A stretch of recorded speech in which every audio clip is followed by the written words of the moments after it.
Well, welcome everyone to our first episode of the Filling in the Blanks Biblical Prophecy. Um, Past, present, and future. We're going to make a wake up call to the church. That's what we're all about here. And I'm here. My name is Grant Skoog, and I'm a watchman. Hello, I'm Pastor Fernando, and I'm a shepherd of the flock. So we're both connected, and we'll explain exactly how that all gets going there. But right now, we're going to look at our first episode tonight. Will be in the book of Daniel, one of the most prophetic books in all of the Bible, and we'll start there because it's a great place to start. But we're going to have a continuing series of these. So before we do get started, I'd love to encourage you, as all YouTube podcasters do, is to encourage you to subscribe, to hit that like button and the share button, and hit that notification bell. Make sure that when we do an update, you'll make sure you'll get a notification on being updated. But we're going to be looking at Daniel chapter 9, and so we're going to have our wonderful pastor friend here, Fernando, is going to explain that in detail.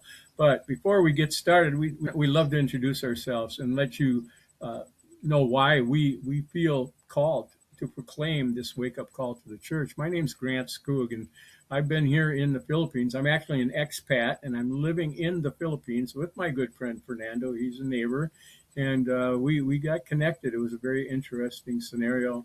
I'm married, been married for 8 years to a beautiful little Filipina, and we're loving every minute of it. But we decided to change churches, and in the process of that, I had mentally, I'm a big fan of prophecy. So I was trying to find a church that kind of more aligned. Most of the churches have a different view than I do on what's called end time eschatology. And so I was kind of looking for, hopefully, to see if I could find a church that actually aligned a little bit with my views. And so I was encouraged. I went online and did a search. I said, uh, my end time views. Is there a church locally here in Cavite where I live of a church? And this church popped up online. It was Fernando's church of all things, and so I messaged they had a messenger link, and I messaged them, and all I asked them, I says, can you explain to me, or can you tell me what is your end time view? And within an hour and a half, I got this response, and it was Fernando, my friend here over here, I think, who told me. He told me what his end time view was, and it aligned exactly with what I believe. And you'll be able to understand what our end time view is because we share it together, and we are challenged in that way.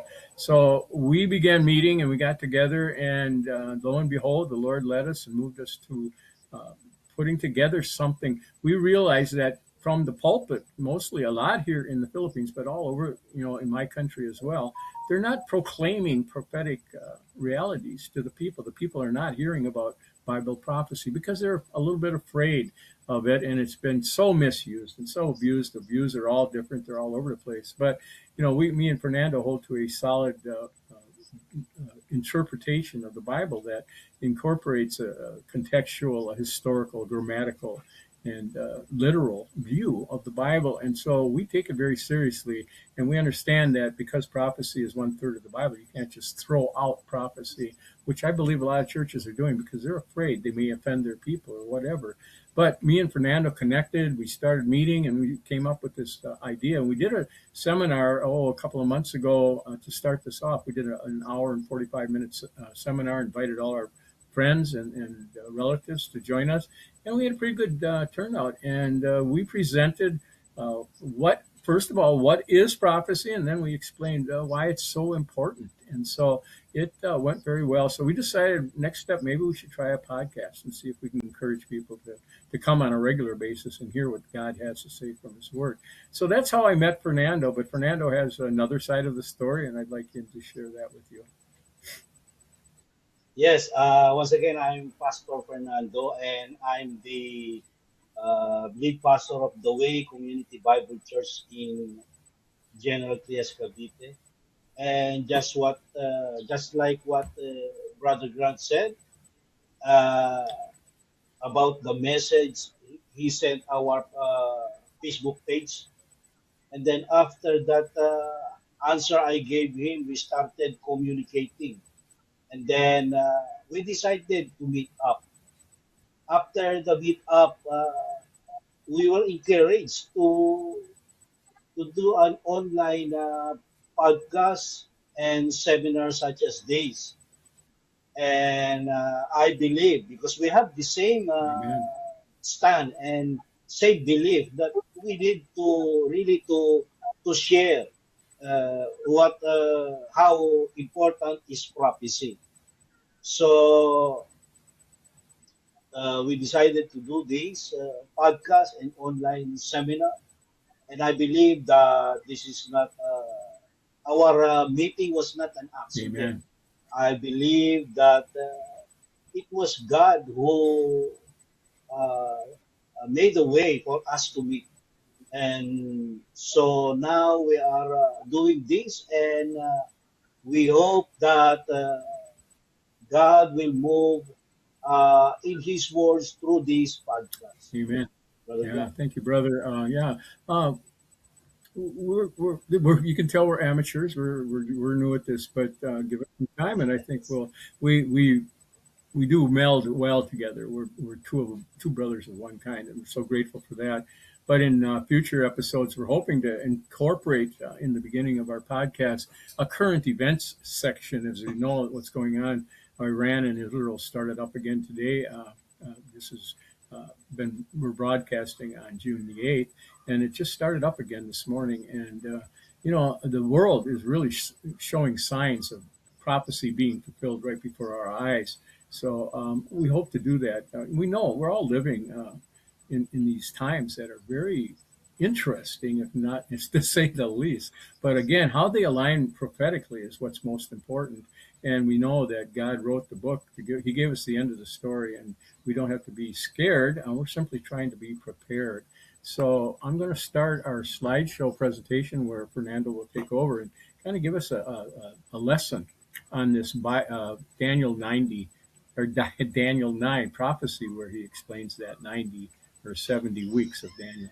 So let me get my screen up. Okay, everyone. So as you can see on the screen at the beginning of our slideshow, you can see the title is called "Filling in the Blanks of Biblical Prophecy, Past, Present, and Future." It's a wake-up call to the church. We're going to look at tonight in pretty good detail this period in Daniel, which is called the 77-year period. And it's a prophecy of the ends. It's actually a prophecy that began with in his period, and it ends at the end of eternity, when eternity starts. So it's really detailed. It's really in depth, and I really appreciate the teaching we're going to receive here tonight. So prepare for that, and we look forward to it. But to begin with, we all know that God reveals his plans to those he loves. I mean, we have that inspired message that from the Holy Spirit that guides and leads us to know um, that he loves us. So he reveals these plans to us. We know that all things begin with God, and so they also have to end with him as well. Amen. So God has no beginning or end. He literally planned everything that would happen even before the world was created. So we can see that revealing the future to his children is something God has always done. So then, it's clear that God wants us to share he wants to share his plans with us. We see that he calls us friends in John 15:15, where he says, "No longer," Jesus speaking to his disciples, "no longer do I call you slaves, for the slave does not know what his master is doing. But I have called you friends, for all things that I have heard from my Father I have made known to you." So God's outline for the future is because we're all his friends, God wants us to know his plans for the future. John 6, 15 again says, many clear and specific prophecies in Daniel 9, 10, and 11 have been fulfilled to the smallest detail, which leads skeptics to claim that these passages must have been written after the events, for no one could so clearly have predicted them hundreds of years in advance. Yet, The Dead Sea Scrolls provide abundant proof that these amazing prophecies were written hundreds of years before they happened, way before they were happened. These fulfilled prophecies are further proof of the accuracy of the Bible and the certainty of the fulfillment of prophecies that are to come. There's future prophecies. So we can see here alone abundant proof, this verse here, to the accuracy and the inspiration of the Bible. It truly is a very special book, and we have to depend on it. That's why it is so important for us to learn all it has to say to us, including what will happen in the future. Okay, then, let's move on to our first study in filling in the blanks of biblical prophecy by going to this incredible prophecy in the book of Daniel. I'm going to turn it over to my brother, Pastor Fernando Utuck, a true shepherd of the flock, to help us unlock this mystery of the 70 weeks described in this incredible book. Fernando, can you take over? Thank you, Brother Gan. Yan. Uh, I will do the study in Taglish. So in case some of you would like to have this study in full English, you can send us a message Yes. so we can do another a podcast with pure English. But this time I will do it. And also, if you have any question about the study or even related to the study, you can also drop some comments below, and we will answer it as soon as we receive your Amen. comments. So we will start with the 77-year period in Daniel chapter 9, verse 24 to 27. So, uh, ito pong passage na ito ay susi or key upang maunawaan natin yung buong Israel's prophetic history. Kaya napakahalaga po nitong passage na ito at dapat po nating maunawaan ito ng mabuti. No? Slide please, Brother Grant. Okay, so simulan po natin sa verse 24 ng Daniel chapter 9. So ang sabi po dito, 70 weeks have been decreed for your people and your holy city to finish the transgression, to make an end of sin, to make atonement for iniquity, to bring in everlasting righteousness, to seal up vision and prophecy, and to anoint the most holy place. So, 70 linggo ang panahong palugi sa iyong sambayanan at sa banal na lungsod upang tigilan ang pagsuway, wakasan ng kasamaan, at pagbayaran ng kasalanan. Pagkatapos, maghahari na ang walang hanggang katarungan.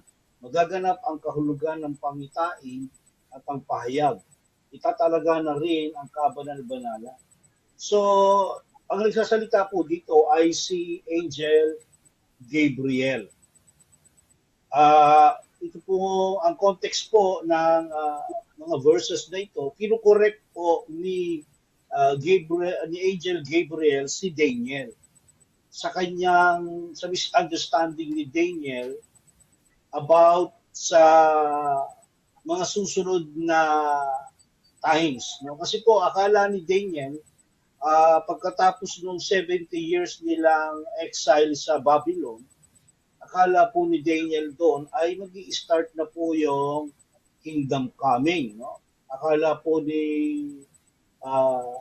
Daniel simula na yung 70 weeks na judgment.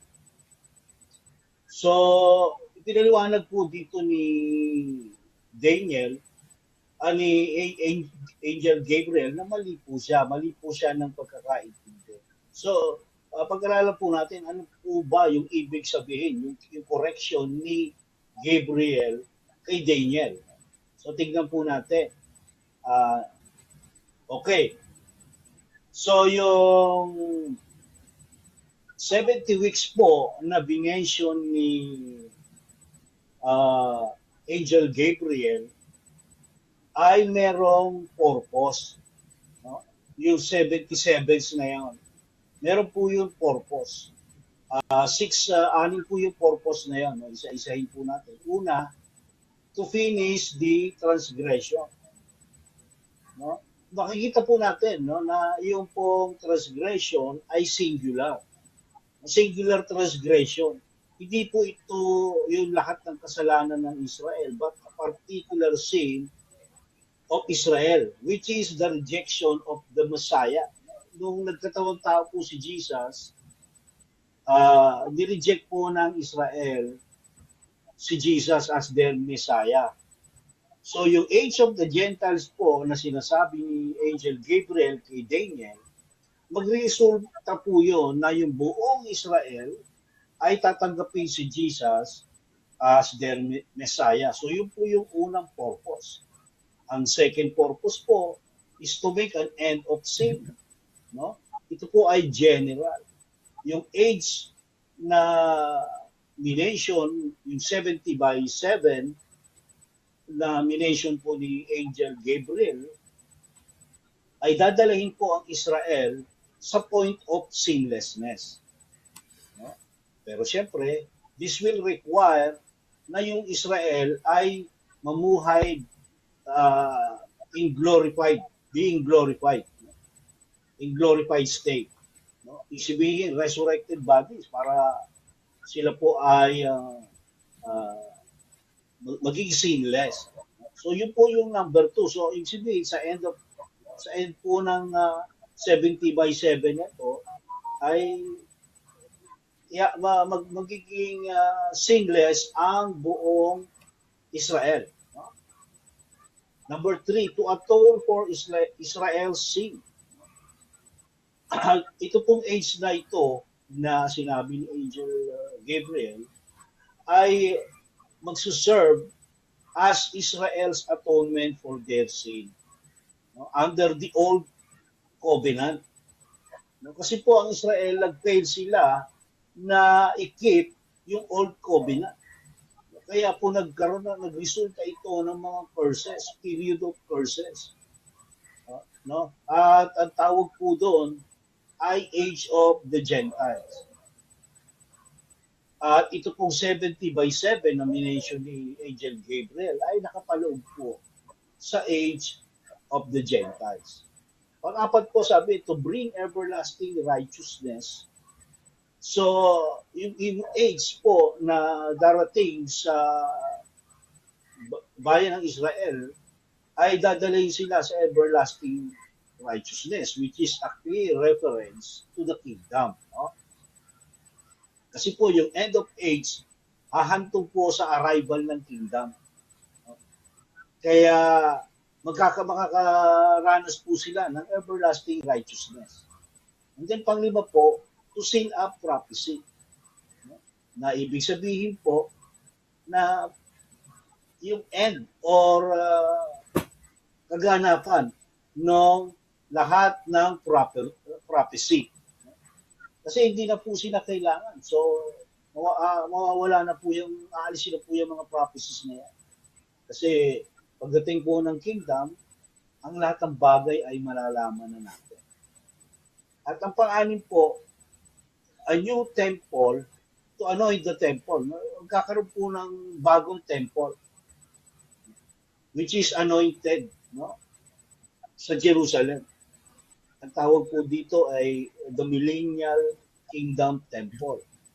Ito po ay ma-anoint by the presence of Christ Himself, living sa Jerusalem. Mananahan po siya dun sa temple na yan. So, yun po yung 6. No? At matutupad po ang lahat ng ito after 70 weeks according to Gabriel. No? So, para po make sense o maunawaan po natin ito, examine po natin yung Hebrew word na weeks para po i-clear up natin yung confusion. Next slide please, bro. Okay, so literally sinabi ni Angel Gabriel, 77s have been decreed for Israel. Okay? So, traditionally po, ginagamit ng Israel yung word na Shabbat to refer a group of 7 days or 7 years. No? 7 days or 7 years. Next slide, bro, please. So, dahil nga kung 7 days lang, masyado pong maiksi yun by 70. No? So, ibig po sabihin, ang sinasabi po dito ni Gabriel ay 70 by 7 years, no? Which is a total of 490 years in the age of the Gentiles. Sa loob po ng age of the Gentile. Yung period po na yun. Next slide, please. Okay. So, yung age of the Gentiles po, nagsimula yan sa period, no, yung period na yan nagsimula nung i-conquer ni Nebuchadnezzar ang city of Jerusalem, which is around 605 BC. No? At sila po ay na-exile sa loob ng 70 years, which is kabayaran po dun sa mga lost Sabbaths, no? Sa kanilang lupain. Karoon po ng 70 years na Sabbath na dapat nilang ipagpahinga yung lupain, hindi po nila ginawa yun. So ito po yung payback. And of course, kasama na rin po dyan yung disobedience ng Israel sa Diyos. No? So yung 490 years na or 70 by 7 na tinutukoy ni Gabriel ay magi-start po yun kapag nagbigay na ng decree ang Babylon na ang Israel ay pwede nang bumalik sa kanilang lupa. So isipin, yung 70 by 7 na binanggit ni Gabriel, magsisimula po yun after nung 70 years na exile ng Jerusalem sa Babylon. So kailangan po maging maingat tayo sa pag-interpret nito na hindi lang po tayo basta magbibilang forward, no? To finish 490 years until we arrive at Christ's second coming para simulan yung kingdom. So hindi po ganoon yung ating gagawin. No? Makikita po natin na meron po itong mga timeline, no? May mga period po ito. Next slide please, bro. Kaya sabi po sa verse 25 ng Daniel chapter 9, so you are to know and discern that from the issuing of a decree to restore and rebuild Jerusalem until Messiah the Prince, there will be 7 weeks and 62 weeks. Sabi, it will be built again with plaza and moat even in times of distress. So sa Tagalog, unawain mo ito mula sa pagbibigay ng utos na muling itayo ang Jerusalem hanggang sa pagdating ng pinunong hinirang ng Diyos ay nilipas ang 7 linggo. Muling itatayo ang Jerusalem, ang mga lansangan pader nito ay aayusin sa loob ng 62 linggo. Ito ay panahon rin ng kaguluhan. So, si Gabriel, sinimula niyang bilangin yung ipaliwanag at bilangin yung 490 years sa several increments. No? May mga increments siya. Nagbigay siya ng mga historical markers, no? Para po maunawaan ni Daniel.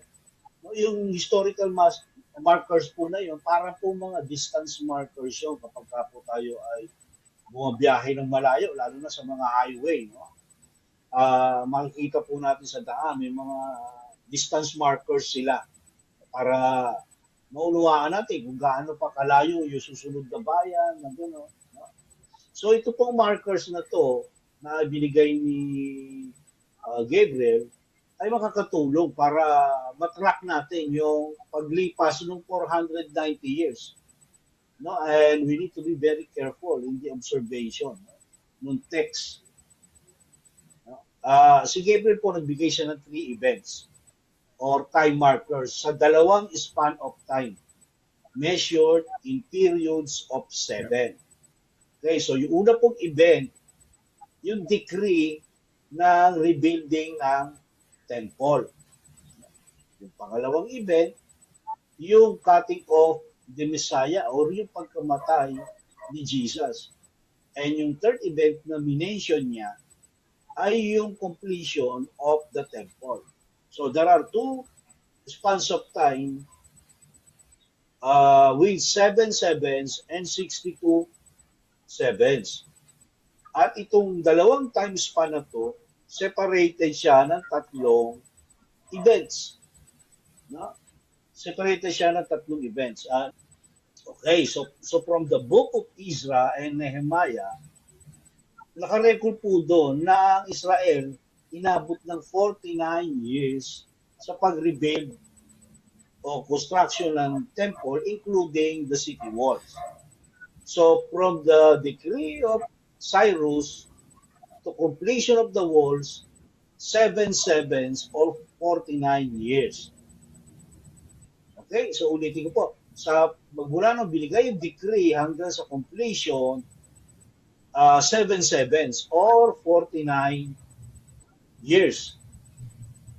Okay, so inabot po ng 49 years yung construction. Ngayon, meron 62 sevens magmula sa completion ng construction hanggang sa kamatayan po ni Jesus, meron 62 sevens. Yun ang sabi ni Daniel sa verse 25. Hanggang sa mamatay si Jesus, there are 62 sevens. Next slide, please. Kaya sabi po sa verse 26, then, after the 62 weeks, the Messiah will be cut off. After the completion until the death of Jesus. No? And have nothing.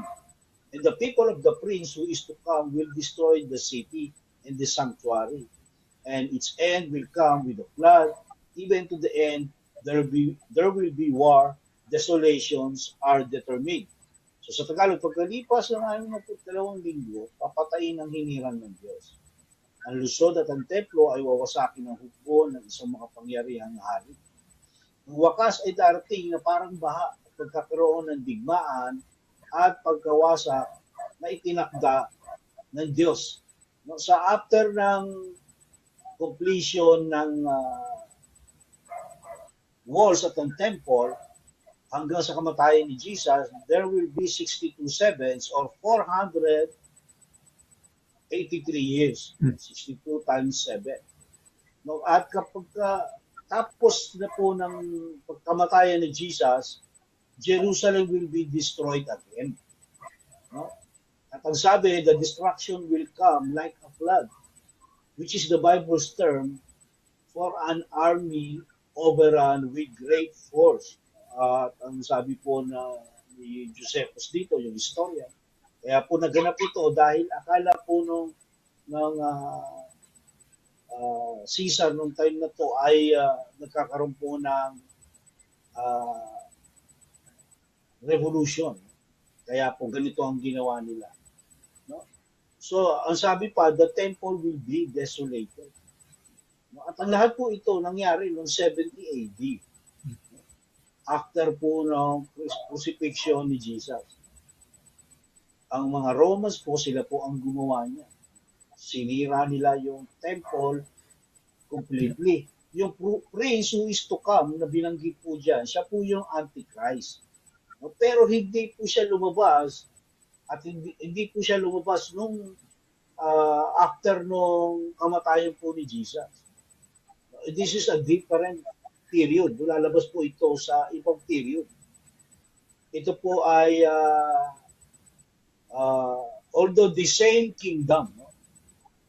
Kung matatandaan po natin yung naginip ni Nebuchadnezzar, yung in-interpret ni Daniel, merong 4 na kingdom na yung statue, no? Ibig sabihin ng 4 na kingdom. So yung prince po, which is the Antichrist, mag-a-appear po yan sa 4th kingdom, which nag-start noong panahon ng Romans, noong Roman Empire. So, at the point ng kamatayan po ni Jesus, na-injure na ng Israel lahat, no? Yung total of 69 weeks na-injure na lahat ng Israel yun. no? Except the final 7. Yung isang 7 na lang po na 7 years ang hindi pa nagaganap. Pero magtataka po tayo, no? Sabihin natin, magmula nung mamatay si Jesus, more than 2,000 years na ang lumilipas sa age of the Gentiles. At hindi pa rin bumabalik si Jesus. Hindi pa rin nangyayari yung kingdom coming. Paano natin ngayon sasabihin na hindi pa complete yung 490 years? Next slide, bro, please. Okay. So, ayon sa time markers na binigay ni Gabriel, from the decree up to the death of Jesus is 483 years, which is 69 sevens. So, meron pa tayo missing na 1 7-year period to count yung 490, yung 70 by 7. So, pag dumating yung final 7-year period, pagkatapos noon, babalik na po si Jesus. No? Which we call kingdom coming. No?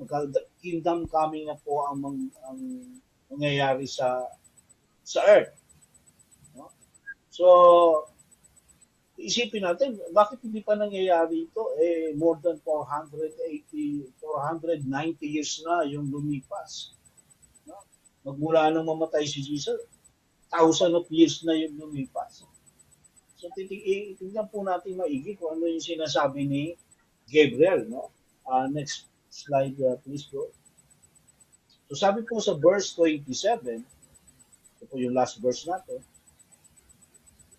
Sabi dyan, and he will make a firm covenant with the many for 1 week. No? But in the middle of the week, no, he will put a stop to sacrifice and grain offering. And on the wing of abominations will come one who makes desolate, even until a complete destruction. One that is decreed is poured out on the one who makes desolate. Tagalog, ang haning ito ay gagawin ng isang matibay na kasunduan sa maraming taon sa loob ng 1 linggo. Pagkaraan ng kalahating linggo, papatigilin niya ang paghahandog. Ilalagay niya sa taas ng templo ang kasuklam-suklam na kalapastanganan. Mananatili po roon hanggang sa wakasan ng Diyos ang naglagay nito. So, sinasabi po ni Gabriel na magkakaroon po ng covenant. No? Panibagong covenant. At ito ay mag-i-start doon sa final period, yung final 7 years ng sinasabi ni Gabriel. No? So, kung mapapansin po natin, wala pong connection. No? Yung event na ito na binabanggit ni Daniel sa verse 27 at doon sa death ni Jesus.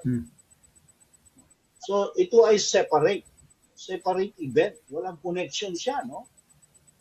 So, ibig sabihin, meron pong gap. No? There is a gap in the timeline from Jesus' death at dito sa last 7-year period. No? So, since ng kamatayan po ni Jesus, nagkaroon po ng suspension, yung countdown na suspend. No? Nakapos yung clock until the prince makes a covenant. No? At pag nag-start na yung covenant, tatakbo na naman ulit yun. No? And yun yung final 7 years na tinatawag po nating tribulation period. No? Yung last 7 years, ang tawag po natin doon, tribulation period. Next slide, please, bro.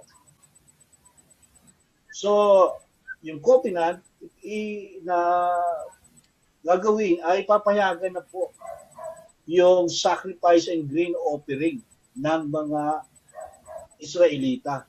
But sabi, at the midpoint, no, which is 3.5 years, iba-violate ng prince or the Antichrist yung kanyang covenant, yung kanilang covenant.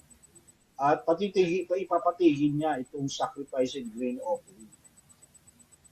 Okay, so this sacrifice and grain offering will take place sa isang Jewish temple. So alam naman natin, as of this time, ay wala pa pong Jewish temple. No? At ang Temple Mount, kung saan nakalocate yung Jewish temple yung dating Jewish temple, ay controlled ng Arabs, no? Ng mga taga-Jordan. So, para po maitayo, so kasi po kailangan talaga ng third temple, no? Para po maganap ang lahat ng ito. So, para po makapagtayo ng temple ang Israel muli, no? Sa Temple Mount, kailangan po nila ng powerful negotiator kasi po as of now, meron pong the dome doon, yung dome ng mga Muslim, no? At saka yung mosque, Al-Aqsa Mosque ba yan? Hindi ko matandaan, no? So, hindi po pwedeng itayo yung temple doon ngayon kasi may mga nakatayong uh, mosque and dome doon na tinayo ng mga Muslim.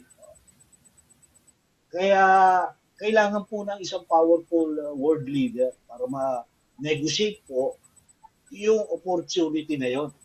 Kasi kailangan magtayo muna ng temple at pag nakapagtayo na ng temple, kailangan na tsaka sila makakapag-start ng sacrifice. And as of now po, no, meron po tayong may mga impormasyon po tayo na ang Israel po is ready. Ready na po silang magpatakbo o magpalakad ulit ng temple, no? Napakarami po natin makikita sa balita na talaga pong ready na sila trabaho sa temple ulit. So, ang sabi po dito, no, at the midpoint of tribulation, pagkatapos ng violation ng covenant, violate, patigil yung offering, no? Sabi, the priest will commit an abomination on the way. Ito po ay Jewish euphemism na yung abomination on the way, Jewish euphemism po ito ng highest point of the temple.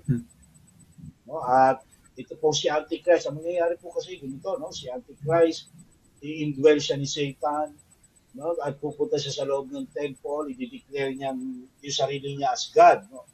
So, ito po ay tatalakayin din natin, no?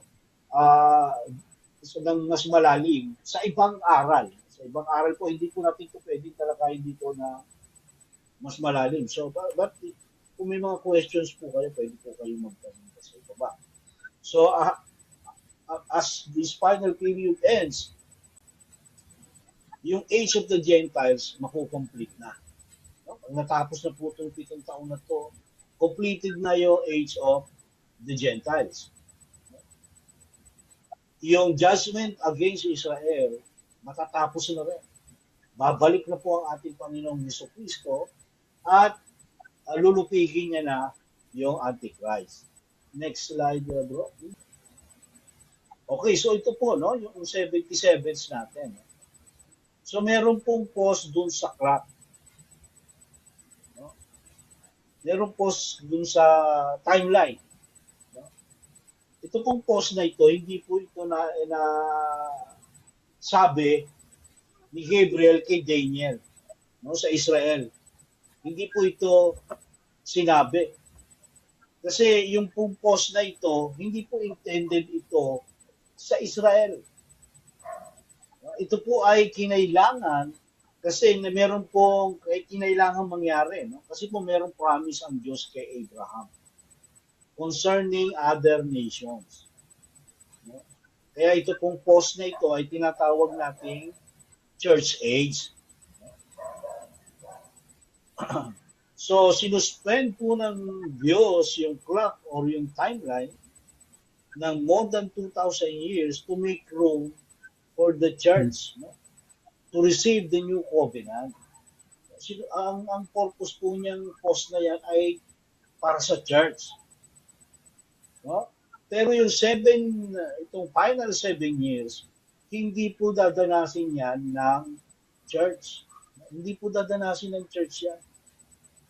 Hindi po ang church, tayo po kabilang ron, hindi po tayo destined sa wrath ng Diyos. Yung sa puot ng Diyos, hindi po tayo nakadestino dyan. We will be taken by the Lord before these final 7 years. Yeah, amen. At ang tawag po natin doon, rapture.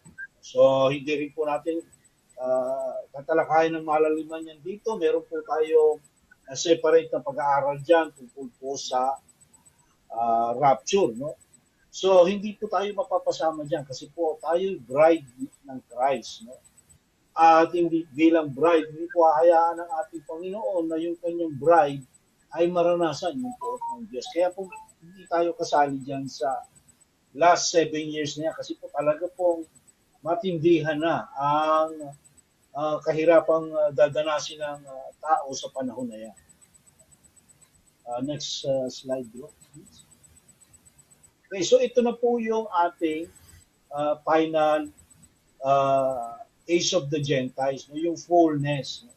So makikita po natin dyan, yung nag-start po sa exile ng Babylon hanggang na-issue yung decree. So that is 10 sevens, no?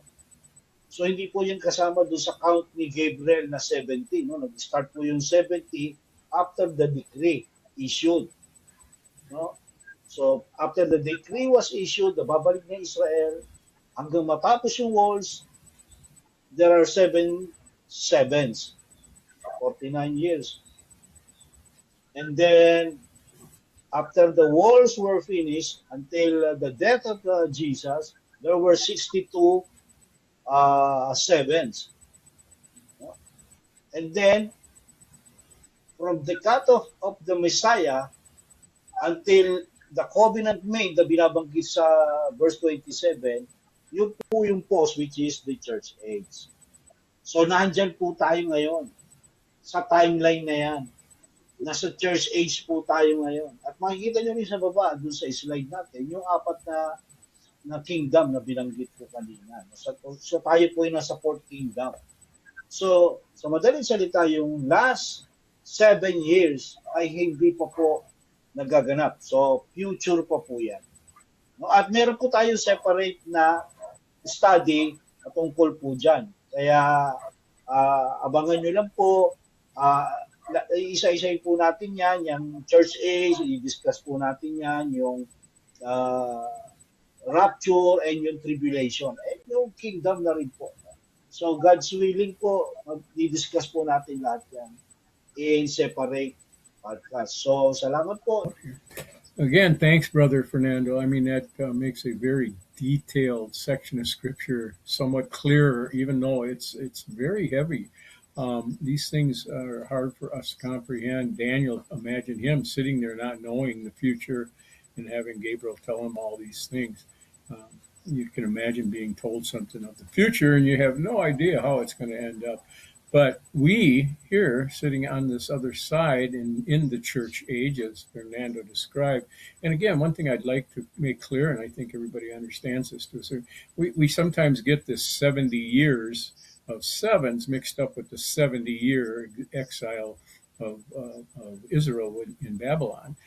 It's not. There's a distinct difference there. And Daniel, of course, lived through that 70-year exile, and he saw that he was prophesied about the decree. And then the other thing that's very interesting to me is, and I've studied it, and others have studied it in more detail, is when you calculate everything out from these 490 years, actually 483 years, it calculates out from the time of the decree, and correct me if I'm wrong, Fernando, but from the time of the decree that Nehemiah, or the king told King of Babylon, Cyrus told him they could go back and to where Christ came was exactly fulfilled on the day that he rode the donkey into Jerusalem, and they've been able to calculate it to the day virtually. And so again, and then it goes on from there, and we're living in the church age, and that is coming to an end.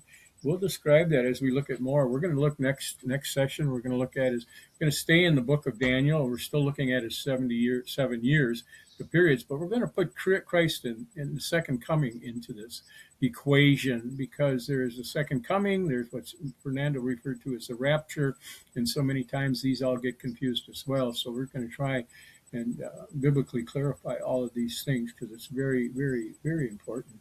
And again, like Fernando said, we would encourage, I know there's going to raise from those who watch a lot of questions. And so what we'd encourage you to do is take those questions, write them in the comments below, and at a date farther down in one of our podcasts, we'll take the time to try and answer these questions that you're asking. And we'll continue to do that on and off. Maybe we'll just have a question and answer session and try and figure these things out, because they are, and it's very. But for me, as a watchman on the wall, and Fernando as a shepherd of the flock, again, if you go to Ezekiel chapter 33 and 34, it describes both of those entities, the shepherds as well as the watchmen, and the amazing, awesome responsibility they carry to make sure we're warning the people of what's coming. And that's all we're doing here. And again, it's not built on trying to scare, but to prepare us for what's coming. And what's coming is our Lord and Savior, Jesus Christ, to capture us and bring us home. And that's the incredible, blessed hope that we all look forward to. And we're trying to encourage a hope and an excitement for the return of our Lord and Savior, to take us out of what you can see, and I think everybody knows, is a world that seems to be breaking up and falling apart right before our eyes. But Bible prophecy explains it all, and pretty much in detail. So I encourage you. I hope you can continue to watch and join us for these podcasts. And I thank my brother Fernando and the wonderful lesson we had tonight. Next time, I will be looking at this Jesus, how that 77 years fits into his Jesus' coming, his second coming, first coming and second coming. So again, thank you for listening. And again, we'd like to encourage you to subscribe, to like and share, and then hit that notification bell so that we can continue and encourage people to join this podcast. And it's on our channel. You'll find it at Filling in the Blanks. And we'll give you the link, and all the links will be below. So thank you again for listening. But again, as we've stated earlier, we don't want to get into politics. We don't want to get into deep prophetic analysis. What we want to do is to encourage people where their hope lies. And that hope lies, of course, in our Lord and Savior, Jesus Christ. And there's no other answer than him. He said, when asked, he said, Jesus said this, I am the way, and I am the truth, and I am the life. And no one, that's what he means. No one comes to the Father except through me. So we want to encourage people. This is really as mandate to those who are already born again and believers and ready for the soon and imminent return, to be prepared by getting out and working the commission and the command you've been given. And that's to get Jesus to people and people to Jesus. But for those who may be here today, or whenever you watch this video, who don't know these things and are concerned and want to know what they can do, we're going to always end our podcast with a salvation message. It's called the Gospel of Jesus Christ.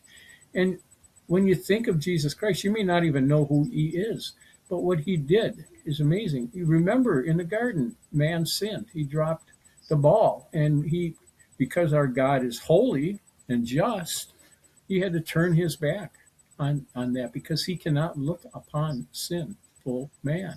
And so what did he do? Well, before the foundations of the earth, because God is outside of time, he had already made a plan with his son, Jesus Christ, in heaven. In the book of John, it says, in the beginning was the Word. That's Jesus. And the Word was with God. And the Word was God.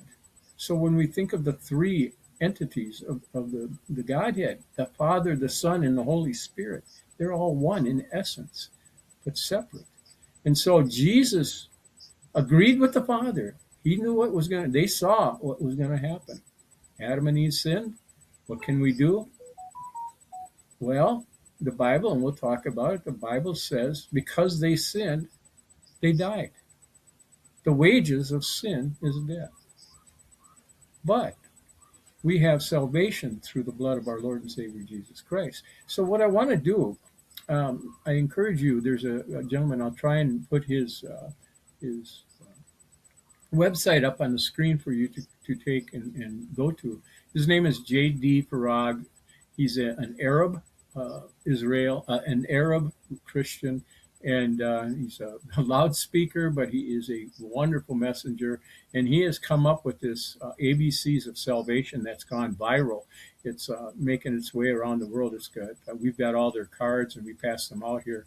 But I want to present that ABCs to make it simple, and then pray a little prayer and finish this podcast up with the purpose that me and Fernando are here for. It's not for us. It's not for, to get more likes or more clicks or try to get people to like, we're not looking for that. We're looking to wake up the church. We're trying to make a wake up call and make sure that people understand that the time is coming.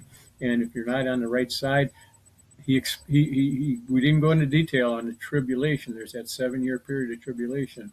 But before that comes the rapture. If you're not part of the rapture, you're going to go through that 7-year tribulation. And if you read Revelation, you do not like what you see there. You're not going to like having to go through that. Don't think that, once I'll make my decision up later. You can't do that. Jesus came, born of a virgin, Mary, raised as a child, sinless. He ministered. He healed the sick. He healed the poor. He preached the good news. He walked around until he was 32. And then Israel, the people, the Jewish people, sent him to the cross. Ignorantly, they didn't know this. This was part of God's plan. There has to be a payment for our sin.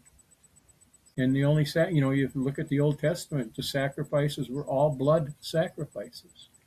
So the ultimate sacrifice for reconciling ourselves to God is a blood sacrifice. And Jesus shed that blood on the cross, an agonizing death on a cross. And his Father even turned his back on him at one point. But he died. He was buried into the ground, literally died, buried in the ground. But the best news ever, on that third day, they went to the tomb. He wasn't there. The ladies didn't find him. They ran back to the disciples and told them, he's not there. He's not in the tomb. He has risen. He has risen indeed. And then he showed himself. He came and he showed themselves. All in the same, they were in a room together. He went and he came and showed himself in the flesh and said, touch my hands, touch my arms. It's me. And then they followed him for 40 days. He walked around, risen. And then he was called home to sit at the right hand of his Father. And everyone saw that. But he's going home to prepare a place for his bride, his church. And he's going to come back and take us with us. So let me present this material, and then we'll close out for the evening. But thanks again for coming, and thank you, Fernando, for the wonderful message. So again, like I said, this comes from a gentleman, J.D. Farag.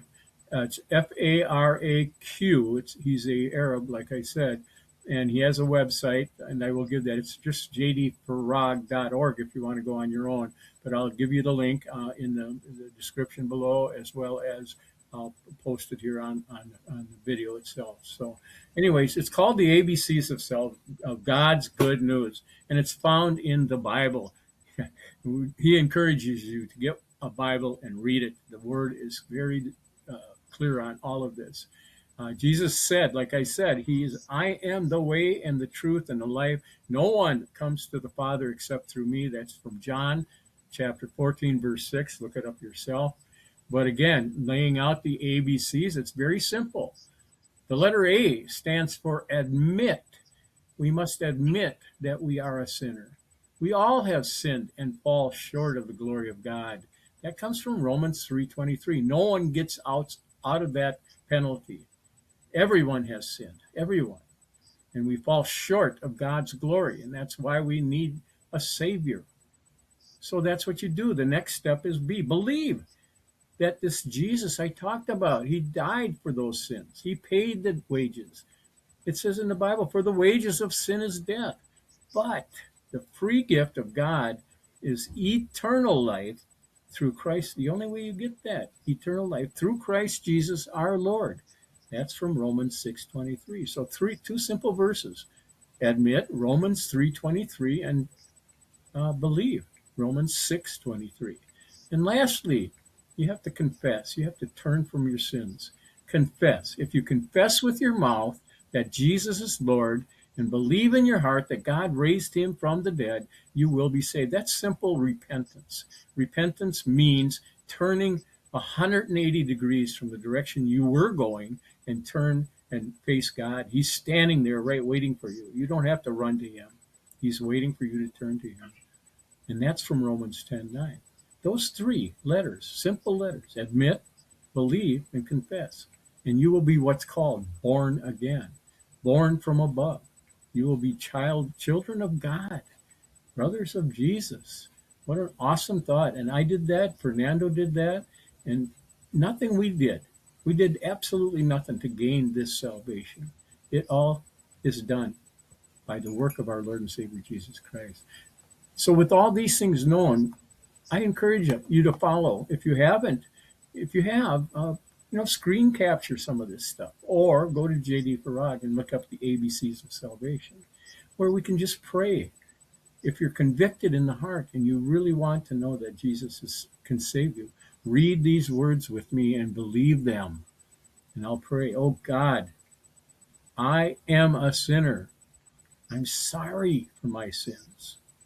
I want to turn from my sins. I believe, Jesus, that is your son, God. I believe that he died on the cross for my sin and that he was buried and you raised him to life. I have decided right now, right here, to place my faith in my Lord Jesus Christ as my Savior, trusting only in his shed blood as sufficient to save my soul and to take me to heaven. Oh, thank you, Lord Jesus, for saving me. Without that, I'd be lost. We thank you so much. In Jesus' name we pray. Amen. Amen, everyone. I think that's a very distinct or succinct uh, answer to our dilemma. And we do have, we have a sin problem, and we have to get rid of that sin problem. We cannot do it on our own. We needed that sacrifice.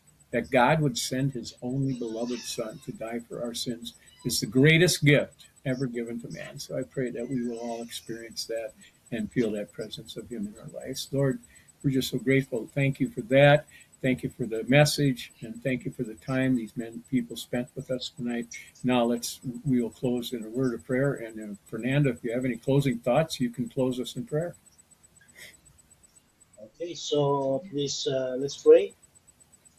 Father God, salamat po sa pagkakataon ito na pinagkaloob mo sa amin. Salamat po sa opportunity na ito na kami ay nagturo o nakapagpahayag ng patungkol sa propesiya na magaganap na ipinlano mo para sa sanlibutan.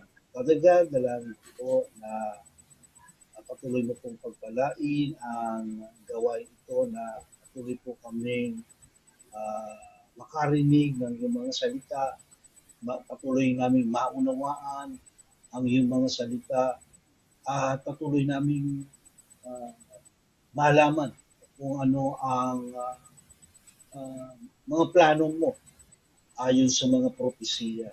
Tulungan mo kami na maunawaan namin ang kahalagahan ng malaman ng lahat ng ito upang kami ay maging handa sa oras ng iyong pagbabalik. Sapagkat ito po ang lagi mong sinasabi na dapat kami maging handa sa bawat oras hanggang sa ikaw ay bumalik. Marami pong salamat, Ama, at pagpalain mo po ang lahat ng nakasubaybay, ang lahat po ng nakinig at ang mga makikinig pa, at hayaan mo pong lumaganap ang iyong mga salita, at gamitin mo po ang podcast na ito upang ikaw po ay mag-glorify namin, magwalhati namin at mapapurihan. Maraming pong salamat, Ama. Ito po ang aking samadalangin sa pangalan ni Jesucristo na aming Diyos na buhay at Diyos na pagpapalitas. Amen. Amen. Do you have any closing thoughts, Fernando? No, just stay tuned Yeah. for our next podcast. Because as I said earlier, that the rapture we will study in detail the tribulation There's period. a lot of material. Yeah. Yeah, because we cannot put all together in just one No. study. So a very long study. Thank you for your patience with us. We're newcomers and new to this, but we're Yeah. real. We're not AI generated. So thank you for your patience and thank you for your love. And we do love you all, and we will keep you all in our prayers. But please, once again, just consider subscribing, sharing, liking, Yes. and hitting that notification bell. It helps. There's what's called this algorithm. It's a big tech word. But the more people who like and share, the more these gets posted and people get to see this. So we want to encourage people. We're not looking for any bravado or anything like that. We're looking to get a clear message out to you people, and that's all. That's all it is. And so we have felt called to do that, as me as a watchman and my brother as shepherd of the flock, and we carry a heavy responsibility. If you want to see if you want to read what those responsibilities are, read the verses in chapter 34 and 33 of Ezekiel, and it will explain to you why we feel so called and find this very important for us to do. So, brothers, sisters, newcomers, everyone, salamat po, and Thank you so ingat much. po. Yeah, Salamat. ingat po, and look forward to seeing you Ingat, again. ingat. Love you all. God bless all. Take care.